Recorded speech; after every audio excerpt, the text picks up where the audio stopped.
Unable to control rising debt, Scott Morrison is going to new lengths to expose costly schemes forcing the government to borrow more.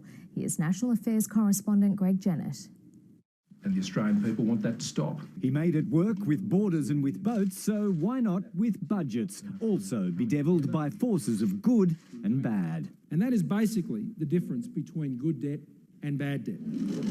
Right now, the good and the bad are budget allies, producing net debts of just over $300 billion, on the way to the 360s by 2020. But the Treasurer's dividing to conquer. The way we have done budgets in the past at the Commonwealth level does not currently make the distinction properly enough between good and bad debt.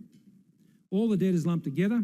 Labor's foreign debt blowout. Until now, it's suited the coalition to lump debts together and to highlight the highest figure available. Well, we're launching it here in WA and we're planning to take it around Australia. But not anymore. Treasurer Morrison's overhauling the way the budget's bottom line figures are presented to separate good borrowing for infrastructure and productive purposes from borrowing which might fund the regular annual costs of government services. The team that brought you the debt and deficit disaster now brings you good debt and bad debt. This is a Treasurer hopelessly flailing around in the job. It's not just the way the figures are counted and printed that's changing. Scott Morrison's also assigning shares of government debt to Canberra's ministries and departments, which persistently run programs that can't be funded from regular revenue.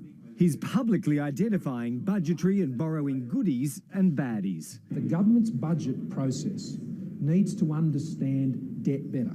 Importantly, though, the ratings agency S&P sees past the Treasurer's techniques.